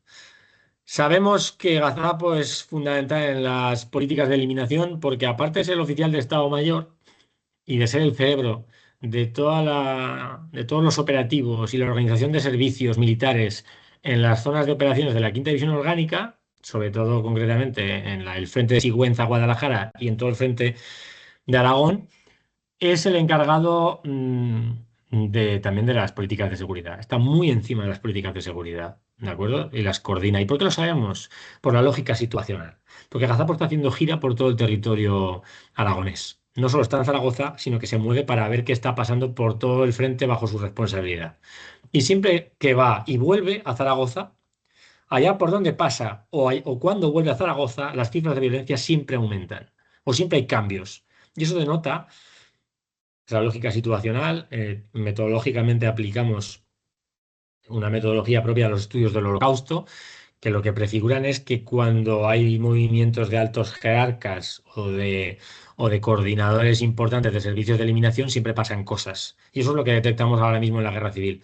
Este enfoque, quien lo aplica de manera pionera al estudio del 36 en España es Ángela Alcalde, ¿no? En un artículo que se llama The Path to Mass Murder, ¿no? El camino a los asesinatos de masas. Entonces, Gazapo está destinado en Zaragoza o opera desde Zaragoza, pero se mueve mucho sobre el territorio aragonés. Y siempre que se mueve pasan cosas. A eso es a lo que me refiero. Bien, esto es un mapa de la Zaragoza golpista del 36. Es un mapa que está en mi último libro, que es Verdugos del 36, la maquinaria del terror en la Zaragoza golpista, para quien le pueda interesar, que sale el 29 de octubre de este año. Quizás cuando veáis esto ya haya salido. Entonces, hay una geografía urbana muy clara de la violencia. Fijaros, esta, este- esta ampliación corresponde a esta zona, ¿vale? Y esta corresponde a esta zona. La geografía de la violencia nos dice varias cosas y eso nos permite entrar en varios debates, para ir avanzando en esta exposición que voy a ir llevando hacia el final.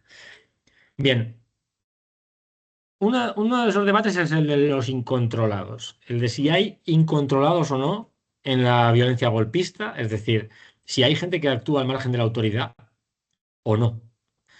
Ha habido un debate en historiografía de muchas décadas a este respecto. Julio Prada, quien me ha invitado aquí, es uno de los que ha participado en él, ¿no? Bien, yo os avanzo que mi percepción es que no hay incontrolados. O sea, sí que los hay, pero son la excepción, pero muy excepcional, ¿eh? Sí que debe haberlos, naturalmente siempre hay casos aislados. ¿Por qué creo yo que no lo hay? Bueno, para el caso de Zaragoza, no me voy a meter en otros casos porque alargaríamos mucho esto. Lo creo por una cuestión. Esto es la Plaza de Aragón de Zaragoza y la Plaza Basilio Paraíso, que es, digamos, el centro, digamos, de Zaragoza actual y de siempre. Ahora sin duda lo es, entonces también lo era ya. ¿Por qué? Porque aquí estaba el Gobierno Civil, número dos, aquí el número uno, la Capitanía General, es decir, el Centro de Operaciones de la División Orgánica, y la morgue, que es el 47, la Facultad de Medicina, también importante. Y hay otro punto importante aquí. Bueno, hay varios más. El 21, que es la comisaría de la policía, y el 30. El 30 es un lugar muy interesante. El 30 es un edificio que está 100 metros más abajo de la puerta trasera de la Capitanía General, que además era propiedad de Carlos Portoles Serrano. Carlos Portoles Serrano es este hombre que os he dicho antes que va a buscar soluciones a Burgos el 16 de agosto del 36, cuando están desesperados porque creen que están a punto de perder la mano en Aragón, a manos de los republicanos. Y es el que consigue que llegue Gazapo a Zaragoza.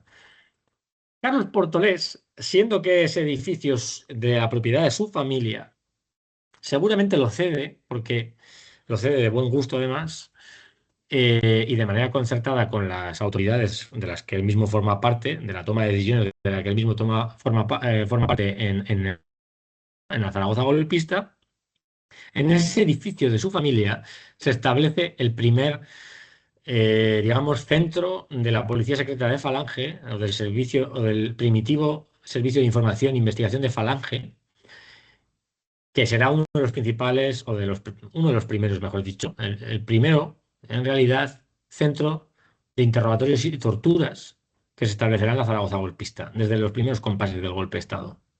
¿Eh? O sea, en esa finca que está a escasos 100 metros más al norte de la puerta trasera de la Capitanía General, nos deja muy claro la conexión total que hay entre las máximas autoridades militares y el control de todo el proceso de extracción de información y eliminación de sujetos una vez han cumplido con su función, porque una de las cosas que los golpistas hacen en los primeros momentos del golpe de Estado y durante toda la guerra en realidad, ¿no? Pero sobre todo en el proceso de eliminación sistemático irregular, fuera de cauces legales, por decirlo así, o paralegales, si queremos, fuera de tribunales militares, es decir, los asesinatos puros y simples, ¿no? La saca y asesinato. Una de las cosas que necesitan los golpistas es información, porque una de las principales obsesiones que tienen, uno de los principales miedos sociales que tienen, que organizan su universo mental, es la idea, alimentada por la propia organización sindical de la CNT, de que existen, alimentada en su relato y discurso público del quinquenio republicano del periodo 31-36, es la idea de que existen depósitos de armas clandestinos, de elementos revolucionarios, que en el momento adecuado serán puestos a disposición de los militantes de la izquierda revolucionaria para llevar a cabo un golpe de Estado comunista en España. Y digo que esto lo alimentan la propia CNT, porque la propia CNT, para legitimar las cuotas que pagan para legitimar las cuotas que pagan sus militantes y conseguir, digamos, proyección pública y prestigio, está diciendo durante años que efectivamente la revolución se está preparando, que el dinero que pagan los militantes sirve para las cajas de resistencia, pero también para dotarse de los medios necesarios para llevar a cabo la revolución. Entonces, esa paranoia es una paranoia terrible entre los golpistas que condiciona muchísimo sus actitudes políticas. Y por tanto, una de las cosas que hacen sistemáticamente, igual que pasa exactamente igual, porque la praxis es muy similar y el origen de esa praxis es muy similar en Argentina o Chile en los años 70-80, están llevando a cabo detenciones ilegales clandestinas en centros de detención clandestinos para llevar a cabo interrogatorios a través de torturas que permiten además, a través de las propias paranoias de los golpistas, alimentar la cadena de delaciones que sí que provocan nuevas detenciones y nuevos interrogatorios y torturas y nuevas eliminaciones, buscando esos depósitos de armas, entre muchas otras cosas, y buscando entender la red de resistencias reales o imaginarias de las propias organizaciones políticas de izquierdas que consiguen sobrevivir a muy duras penas en las zonas dominadas por los golpistas como Zaragoza, donde existirá una red de evasión durante toda la guerra, bueno, al menos hasta el año 38, hasta la primavera del 38, cuando ya el frente se empujaba hasta Aragón, en la ofensiva de Aragón de los golpistas, consigue mantener una red clandestina de evasión que ayuda a salir de la ciudad a personas cuya vida está en peligro, ¿no? Por pertenencia a organizaciones políticas y sindicales de izquierdas. Entonces los golpistas necesitan entender qué es lo que está pasando porque se sienten es esa sensación de desbordamiento que os decía. Bien. Entonces, la geografía urbana o la geografía de la violencia, el ecosistema de la violencia nos dice muchas cosas. Y si vamos al otro punto del mapa, a este punto de aquí, tenemos también otro lenguaje, digamos, urbano muy interesante. El espacio urbano, cómo se organiza la violencia, nos dice muchas cosas de la violencia, ¿no? Hay varios puntos en este mapa. Uno es el 5, que es el cuartel de caballería de Zaragoza, el cuartel de los Castillejos, que es uno de los principales núcleos de la conspiración ya antes del golpe de Estado, donde están los principales representantes de la conspiración, que son José Monasterio y Gustavo Urrutia, oficiales de caballería, coronel y teniente coronel respectivamente, y además la jefatura de milicias de Falange, que está aquí. Aquí, en el número 6 está la cárcel provincial, la prisión provincial, Torrero, ¿no? La prisión provincial de Torrero. Aquí está el cementerio. Aquí está uno de los principales lugares del terror, de ejecución, ya veis la separación que hay. Son las afueras, la zona periurbanísima de Zaragoza en la época, la zona sur, en la salida hacia Teruel, precisamente. Y aquí, en el número 32, hay un lugar muy particular y muy importante que es este lugar, que continúa existiendo hoy en día, que es un poco, si me permitís, la Escuela Superior de Mecánica de la Armada, pero a la española, en Zaragoza, ¿no? Ya sabéis que la Escuela Superior de Mecánica de la Armada es un centro que está declarado Patrimonio Universal de la UNESCO porque es el principal centro o uno de los principales centros de detención y tortura en la Junta de los Coroneles de la última dictadura argentina, ¿no? Pues bueno, en Zaragoza este lugar continúa existiendo, es un chalet modernista de los años 30, propiedad de este señor, que es Matías Bergua Oliván. Luego fue un edificio de la Radio-Televisión Española, pero ¿a dónde voy con lo que estoy diciendo? A que Matías Bergua Oliván es el secretario personal, este señor, que es un corredor de negocios muy importante, ¿m? Muy importante, de la Zaragoza de los años 30 hasta su muerte muy avanzada el siglo XX. Ahora no recuerdo exactamente la fecha, pero os diría que son los años 70 u 80 como mínimo. Esta persona eh, será el secretario. Él no tenía ningún tipo de rango dentro del ejército, pero era un hombre de absoluta confianza del Estado Mayor y de la patronal zaragozana. Era uno de los hombres más destacados de la patronal zaragozana y será el secretario particular personal del delegado de orden público, de José Derqui, de este oficial de Estado Mayor que os decía que había sido los 10 años previos a la Guerra Civil el director regional del Banesto en Aragón. ¿Mm? Entonces, esto es una tela de araña terrible, ¿no? O sea, cuando uno avanza en una investigación de este tipo, lo que le sorprende es lo entretejido que está todo y la posibilidad real de recomponer las piezas del puzzle. Bueno, entonces, la cuestión es que en la memoria popular y en documentación se sabe perfectamente que este chalet fue cedido. Bueno, eso no se sabía que fue cedido, eso lo he descubierto yo. Se sabía que el chalet era de Matías Bergua y que en ese chalet se había instalado Darío Gazapo, el jefe del Estado Mayor de la Quinta División Orgánica, y que en este chalet se habían cometido crímenes sistemáticos, bueno, contra los detenidos que después eran llevados a los lugares de ejecución. Volvamos otra vez al mapa. Fijaros que hay una lógica orgánica, un diálogo muy fuerte entre los espacios. Estamos en el barrio de Torrero, que es un barrio popular histórico de Zaragoza, todavía se llama así. Este es el punto 32. La gente era sacada de la prisión en Saca, era llevada de madrugada al centro de detención del Paseo Ruiseñores, ese chalet de Matías Bergua que os decía, y una vez ya se había sacado de ellos toda la información posible y necesaria, cuando los golpistas consideraban que ya se había conseguido extraer toda la información necesaria o que deseaban, o cuando ya no podían extraer más, si es que no hablaba la persona en cuestión, eran llevados al Cabezo de Buenavista, que es el actual Parque José Antonio Labordeta, al cementerio de Torrero, a las tapias del cementerio de Torrero o a los descampados de Valdés Partera, donde eran ejecutados. Hay un diálogo, ya os digo, y además fijaros las estrategias de ocultación, porque antes os hablaba del problema de si hay una violencia de masas planificada previamente o no. Yo soy partidario de deciros que no, como una parte de mis colegas de generación, porque los primeros muertos aparecen de manera dispersa, en lugares públicos, un poco de manera caótica, aparecen en plena calle, son casos muy seleccionados, a veces incluso se puede pensar que son fruto de incontrolados, muy puntualmente, por la manera en la que aparecen, de manera muy chapucera, con muchas heridas de bala, seguramente por los nervios de los perpetradores, lo sabemos gracias a las autopsias que tenemos, ¿no? En el archivo del juzgado togado militar, que da mucha información a este respecto, las autopsias instruidas por protocolo judicial, que deja de hacerse en agosto, ¿no? Por la gran cantidad de muertos que aparecen y porque la autoridad militar ordena que no se instruyan más casos de muerte violenta, porque evidentemente los está ordenando ella misma y no tiene sentido hacerlo. Aparecen de manera caótica, sin ocultación y dispersos por puntos muy diversos de la ciudad. Y de golpe, y además son casos, digamos, bueno, goteados, no son masivos.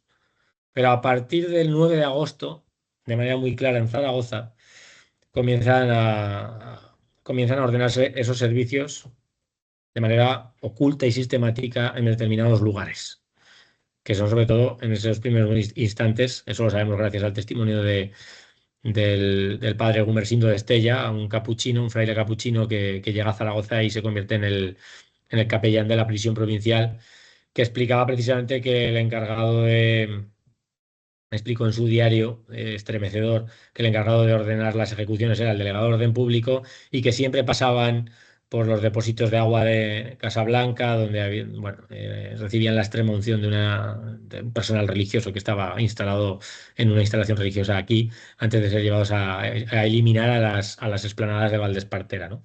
Que hoy en día es un barrio residencial fruto de la última burbuja inmobiliaria del pre-2008, ¿no? Pero que entonces eran unos descampados muy aislados y muy lejos de la zona urbana. Entonces hay una estrategia de ocultación sistemática.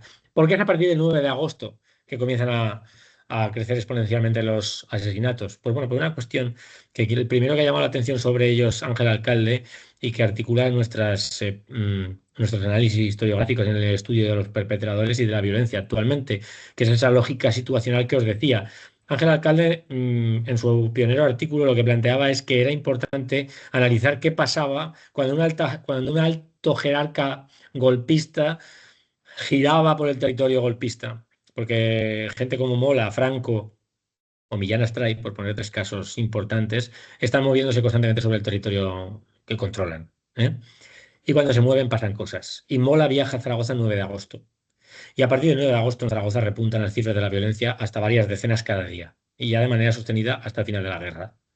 ¿Vale? Entonces, está claro que Mola cuando llega a Zaragoza, donde pasa muy pocas horas, no llega ni a mediodía el tiempo que pasa, llega y marcha con su avión a otros lugares, y se reúne, tenemos perfecta constancia de lo que hace ese día, porque, bueno, perfecta constancia no, pero sabemos con quién está y a dónde va, y por lo tanto podemos suponer de qué hablan, gracias a la prensa de la hemeroteca es vital en este caso, y sabemos que ahí se deben dar órdenes orales, gracias a la documentación, sobre todo a sumarios, a instrucción de casos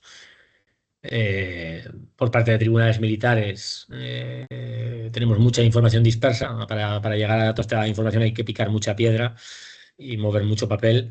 Sabemos que la transmisión de órdenes es oral, no es escrita. No se está dando información escrita de las instrucciones de lo que se tiene que llevar a cabo porque no se quiere dejar rastro, porque se sabe que se están cometiendo crímenes. Lo tienen perfectamente claro, porque además la maquinaria de eliminación que organizan los golpistas está perfectamente asesorada a nivel jurídico. Tienen en las capitanías generales y en los estados mayores de esas capitanías, de las divisiones orgánicas, tienen auditores militares, gente experta en leyes, y además tienen a abogados y juristas del ámbito civil también colaborando con ellos. El propio Julio Alcalá Arroyo, del que os hablaba antes, que es uno de estos ejecutores de la Zaragoza 36, acaba adscrito como jurista a la Delegación de Orden Público zaragozana. Es decir, que los vasos comunicantes son constantes, ¿eh? Entonces reciben asesorías de dónde es mejor matar, cómo es mejor hacerlo. Está clarísimo. Y hay una política de ocultación a partir de agosto del 36, porque los crímenes devienen sistemáticos y porque los golpistas saben que esos crímenes les pueden costar la credibilidad política internacional, pero también doméstica, ¿vale? Entonces, bueno, vamos a ver, siguiendo para avanzar y culminar esta presentación, que no me quiero alargar más, porque no tengo el conteo exacto del tiempo, pero creo que estoy superando ya la hora de manera un tanto holgada, y no querría alargarme demasiado, aunque espero de todo corazón que os esté interesando lo que os estoy explicando. Bien, entonces por acabar de ordenar un poco mis ideas, lo que os quiero explicar, vamos a ver un par de casos más, ¿eh? Un par de casos de oficiales de rango medio en la correa de transmisión, digamos, de la coordinación de las políticas de eliminación, y un par de casos también en el rango más bajo, ¿no? En los ejecutadores materiales de violencia. Vamos a ver si consigo ordenarlo de manera rápida y relativamente sistemática. Mm, bien. Por un lado, conviene tener presente que, perdonad, vuelvo aquí, hay varias cuestiones básicas para entender qué hacen los oficiales, qué hace que los oficiales de rango medio se sumen al golpe de Estado con mucho entusiasmo, tanto en la policía como en la Guardia Civil, como en el ejército. En la policía y en la Guardia Civil hay un problema fundamental en los años 30, que hemos podido conocer gracias a los expedientes policiales personales y de depuración que se instruyen durante la guerra y la posguerra contra personal de la policía por denuncias internas dentro del propio cuerpo, que son difícilmente accesibles, pero pueden conseguir mediante peticiones nominales al Archivo General del Ministerio del Interior, aunque tardan 2 años o más en dar respuesta.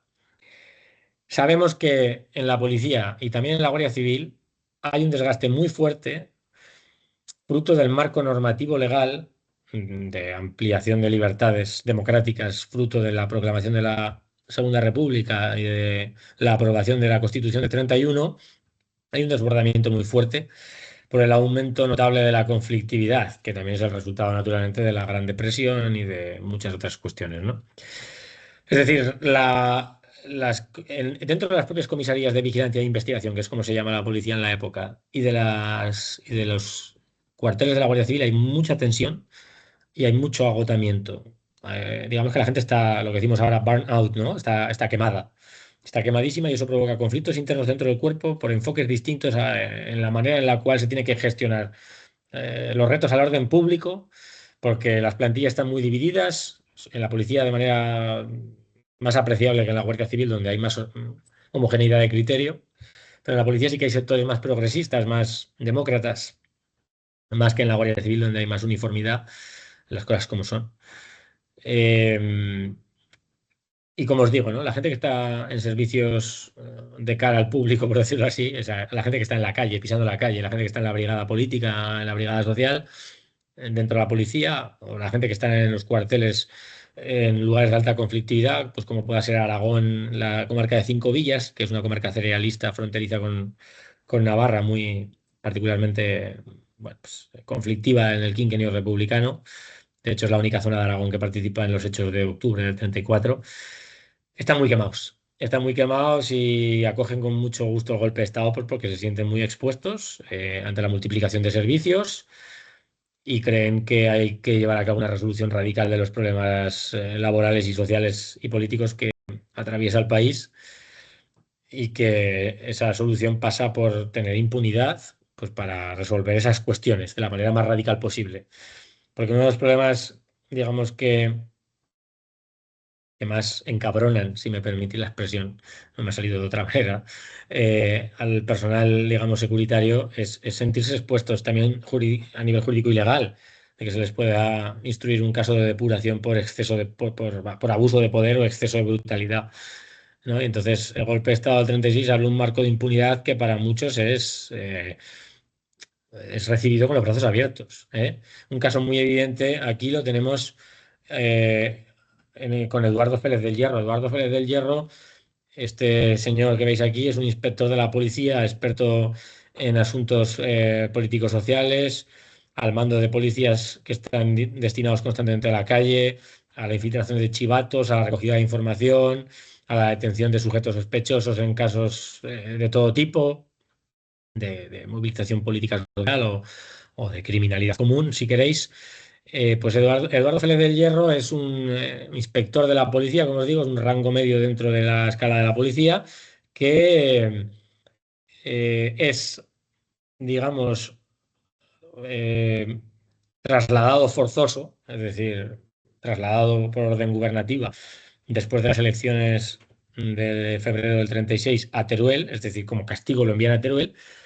Lo sacan de Zaragoza, donde lleva prácticamente destinado 30 años, porque su carrera comienza en Barcelona, en la Barcelona del 9-10, un fantástico lugar para bautizarse como policía, porque es el momento de la Semana Trágica, lo cual tuvo que ser impactante e importante para él en su trayectoria, seguro. Esto lo sabemos gracias a su expediente personal, que pude consultar a través del Archivo General del Ministerio del Interior, como os digo. Lo destinan a Teruel, lo cual sin duda constituye un agravio porque, bueno, dentro de la plantilla de la policía de Zaragoza hay un caso de tensión muy fuerte, un conflicto muy fuerte previo a las elecciones, donde él encabeza a un grupo de policías bueno, que digamos que de alguna manera eh, protagonizan un conflicto muy fuerte con elementos izquierdistas o progresistas, demócratas dentro de la comisaría porque se oponen a los métodos de apaciguamiento y de contención y de no violencia en ese momento tan tenso de las elecciones y posterior a las elecciones, con las manifestaciones en pro de la liberación de los presos políticos de octubre del 34 y demás, ¿no? Incluso, bueno, como la propia documentación lo demuestra y lo explica muy claramente, en un momento concreto protagoniza un exabrupto con otros policías en el cual a gritos piden la aniquilación, ¿no?, de los compañeros que son de talante más democrático, más demócrata, perdón, o más progresista, ¿no? Es un caso terrible, ¿no?, de ruptura de la convivencia dentro de la comisaría de Zaragoza. Entonces lo envían a Teruel, que muchas veces el remedio era peor que la enfermedad, porque la dispersión que la Dirección General de Seguridad y el Ministerio de la Guerra lleva a cabo de mandos sospechosos de conspiración contra la República, lo que provoca precisamente es más tentacularidad en el territorio estatal. Pero bueno, esto es una historia que no vamos a entrar ahora. En este caso lo que provoca es que Eduardo Félix del Hierro, al ser enviado a Teruel, se convierte en el enlace entre Teruel y Zaragoza en la preparación del golpe de Estado, ¿eh? También lo sabemos por la documentación personal suya. Y bueno, en un momento concreto, concretamente el 9 de agosto, precisamente, el día mismo que Mola viaja a Zaragoza, él también viaja de Teruel a Zaragoza y la autoridad militar ya le dice, en este caso Germán Gil Yuste, que es el máximo responsable de la quinta división orgánica, es este general que está aquí, le dice a Eduardo Félix del Hierro que ya no se vuelva a Teruel. Y por orden directa de él, del mismo, del máximo responsable de todo Aragón, Guadalajara y Soria, le dice, lo interpone en la propia cadena de mando con misión especial dentro de la plantilla de la comisaría zaragozana, de la policía zaragozana, lo interpone allí para llevar a cabo misiones especiales. Las misiones especiales que llevará a cabo Eduardo Félix, lo cual pone de manifiesto la absoluta complicidad de de las máximas autoridades con la maquinaria de la violencia, es la elaboración de un listado de todos los detenidos gubernativos que se han llevado a prisión desde el 18 de julio del 36, según su grado de peligrosidad, en tres grados, ¿no? Máxima, media y baja, o carente, ¿no?, de responsabilidad, por decirlo así. Entonces, Eduardo Pérez del Hierro, fijaros que además aquí en la solapa aparece con un pin de falange, en aquel momento, ya desde antes del golpe de Estado, es un militante de falange cuando lo tiene prohibido por ser un funcionario público, pero eso es otra historia. Aparece en la comisaría a partir del 9 de agosto con un grupo interpuesto, con una misión especial, que es esta que os he dicho, con un grupo de 5 o 6 policías más, todos ellos falangistas, que tienen esas órdenes y que están distorsionando constantemente la toma de decisiones en la comisaría, poniendo además en cuestión no solo la cadena de mando, sino al máximo responsable de ella dentro de la policía, que es el comisario jefe, ¿no? En este caso, Eduardo Roldán, otro Eduardo, como veis. ¿Qué está pretendiendo la máxima autoridad militar con ello? Bueno, es muy interesante sobre las dinámicas de la violencia del 36. Lo que está intentando la autoridad militar, distorsionando el principio de obediencia de vida y la cadena de mando dentro de la policía, es forzar a la radicalización y al alineamiento de toda la comisaría de vigilancia, de toda la plantilla de la policía, con la nueva línea política ordenada por los golpistas, interponiendo este factor distorsionador. Es decir, al introducir dentro de la comisaría y legitimar a esos elementos radicales que se presentan con camisa azul, con carteles de falange con los que empapelan toda la comisaría, lo cual es acabar con el principio de neutralidad del servidor público, ¿no? Eh, lo que están intentando es enviar una señal muy clara a todo el conjunto de la plantilla policial de que hay gente dentro que avisará de si hay casos de tibieza y de no alineamiento con los golpistas y que por lo tanto poneros las pilas, ¿eh? Eso es un principio básico de los regímenes fascistas, que es el de la policracia y el del estímulo de la competencia o de la obediencia a la línea directriz del líder por abajo, ¿m? Interponiendo a infiltrados y a elementos afines en la cadena de mando, forzar a todos para evitar depuraciones o ser apartados del mando e incluso sufrir la pérdida del empleo o de la vida a todos aquellos que no estén de acuerdo con lo que está pasando o que fueran partidarios de la contención. Esto pasa en muchas otras agencias, pero os lo intento ilustrar con este caso. Eso por un lado. Por otro lado, si vamos a los perpetradores de bajo rango, y con esto voy a acabar, no me voy a extender más y perdonadme porque, bueno, está siendo una exposición larga, pero espero que provechosa. Os hablaba podríamos hablar de muchas otras variables, ya veis, pero es imposible, ¿no? Porque el tema es muy rico y a mí mismo me fascina, me maravilla y me aterroriza a la vez, ¿no? En esta ambivalencia que sufrimos los historiadores con los temas que trabajamos y son temas luctuosos como este. Os decía que los perpetradores de rango bajo, aquellos que hacen el trabajo sucio, eh, son tropa y suboficialidad de la Guardia Civil que a su mando tienen además eh, a voluntarios civiles procedentes de las organizaciones de ultraderecha, a las organizaciones fascistas, ¿no? Como Falange, Requete o incluso Renovación Española ya totalmente fascistizada, ¿no? Por las dinámicas de radicalización de la primavera del 36 y del golpe de Estado.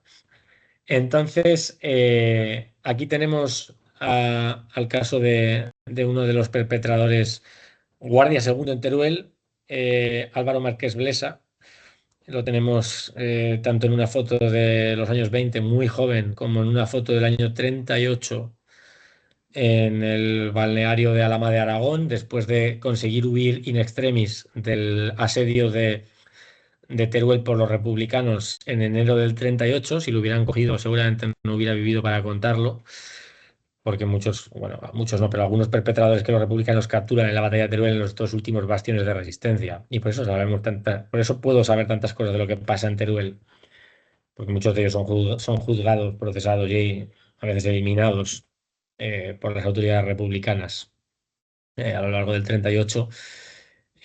Tenemos la suerte de que Teruel es una ciudad que pasa por varias manos y por lo tanto genera más documentación desde diferentes ángulos y por lo tanto podemos saber más. Pues bueno, Álvaro Márquez Blesa, este joven guardia civil, eh, es, eh, consigue escapar, consigue pasar las líneas republicanas y llegar a la zona golpista. Y por lo tanto es enviado, porque claro, han pasado muchos días asediados, muy puteados, con muchísima sed y hambre, y incluso epidemias por los muertos que se acumulan entre las ruinas en los dos últimos puntos de resistencia de la ciudad, de la capital provincial. Lo que a un sanatorio, pues tenemos estas fotos, ¿no? Porque a muchos de los evadidos los llevan allí para recuperarse y los fotografían en campañas propagandísticas, ¿no? De los héroes de Teruel, bla, bla, bla.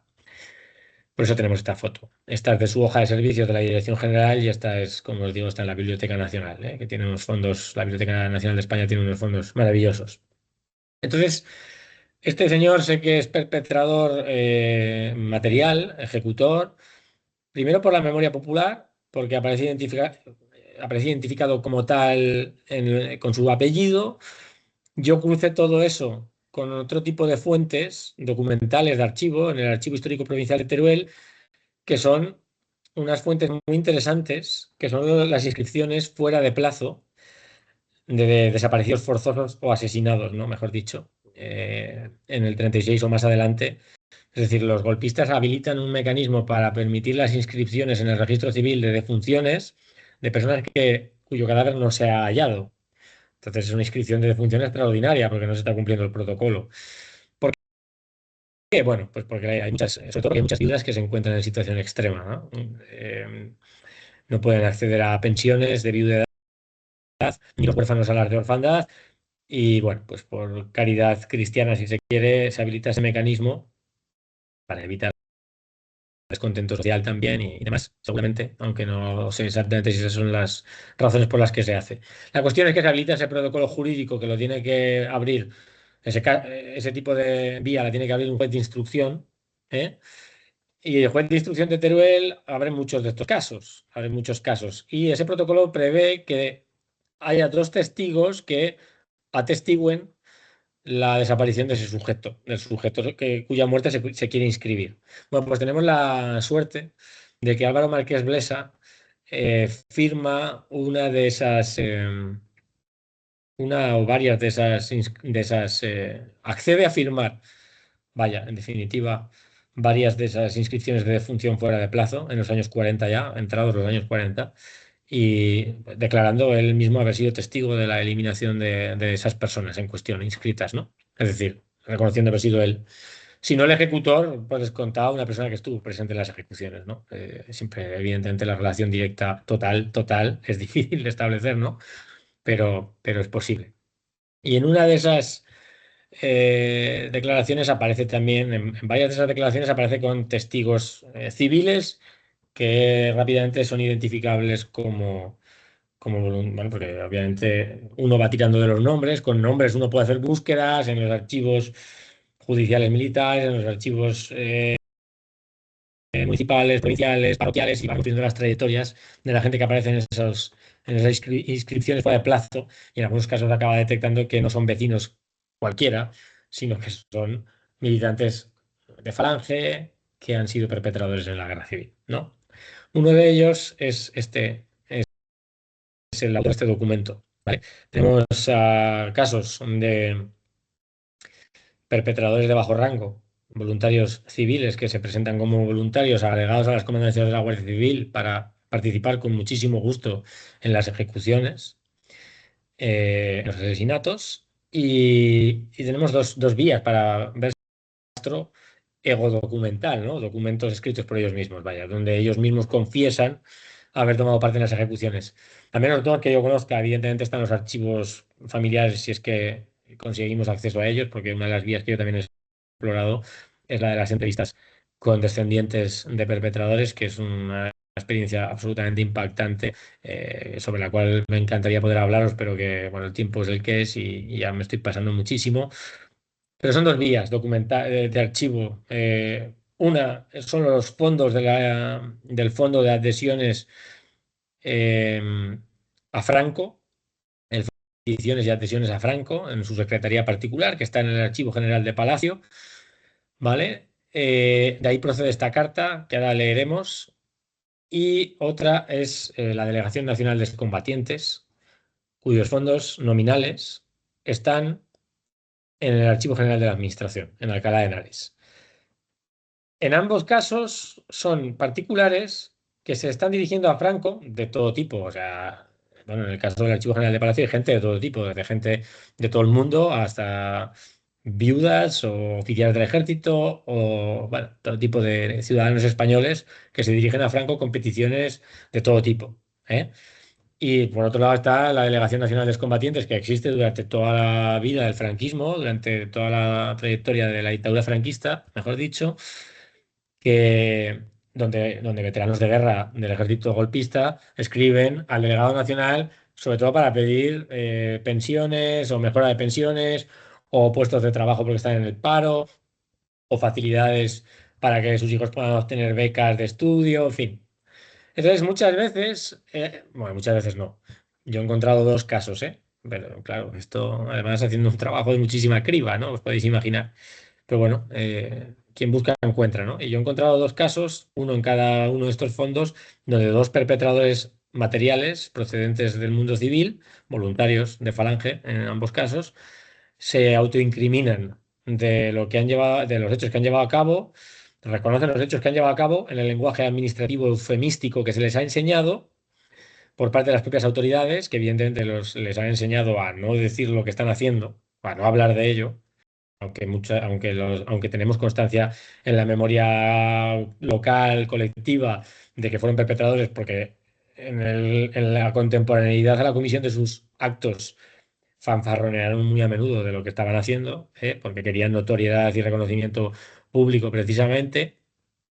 Eh, pero bueno, en la documentación oficial es otra cosa, ¿no? Están hablando el lenguaje del poder, se está dirigiendo a Franco, esta persona en cuestión, no os voy a decir su nombre, ¿no? Y tampoco os voy a enseñar su foto porque me lo reservo para una monografía que tengo pensado sacar en algún momento en los próximos 2 o 3 años sobre la violencia en el Aragón rural, que, bueno, él mismo lo veis, ¿no? Escribe a Franco para hablar de la situación desastrosa de su familia, donde él está a cargo de una madre y varias hermanas que han pasado por el presidio en cárceles republicanas después de ser detenidas durante la batalla de Teruel también y llevadas a prisiones de mujeres en Alacuas y en otras prisiones de Valencia y Murcia, y que no tiene trabajo y que, bueno, que por favor, que está dispuesto a hacer cualquier cosa para obtener el sustento de su familia, incluso otra vez a volver a llevar a cabo servicios especiales de desaparecidos, ¿no? Que es como se refiere él. Fijaros, lo tenéis aquí. Lo deja muy claro. Bueno, leámoslo, ¿no? Vale la pena. Al iniciarse el glorioso movimiento nacional, se incorporó a dicho movimiento en Teruel, lugar de su residencia, pasando a prestar los servicios de información e investigación. Siempre servicios de información e investigación es sinónimo de participación en las políticas de eliminación. Lo sabemos ya gracias a la acumulación de evidencias. Es lo que tiene hacer investigación profunda, que al final podemos acabar descifrando el lenguaje del poder para referirse a estas cosas y damos las claves para que vosotros o vosotras, si investigáis, podáis encontrar esto más fácilmente. Y servicios especiales de desaparecidos. Fijaros, es la primera vez que veo yo cronológicamente el concepto de desaparecidos para referirse a la gente que es eliminada, que ese es un lenguaje que luego se popularizará en Argentina y en Chile. Servicios especiales de desaparecidos en la comisaría militar de dicha plaza. Por nombramiento del inspector jefe superior de policía, pasó a prestar servicios de auxiliar honorario a la comisaría de Teruel. Los auxiliares honorarios eran civiles que reforzaban las plantillas de la policía pues, por las necesidades del momento, ¿no? Y él mismo confiesa que por la abundancia de servicios en la Guardia Civil, es decir, por la cantidad de ejecuciones que se están llevando a cabo, fue incorporado nuevamente a prestar los servicios de información e investigación y servicios especiales de desaparecidos. Estos servicios no impedían para que el declarante tomase parte, como lo hizo, en la mayoría de los combates que tuvieron lugar en los alrededores de la ciudad de Teruel. Hubo combates todo el periodo hasta la batalla misma. Con gran insistencia fue reclamado por radio y prensa rojas. Fijaros cómo se jacta de la importancia que tienen sus actos.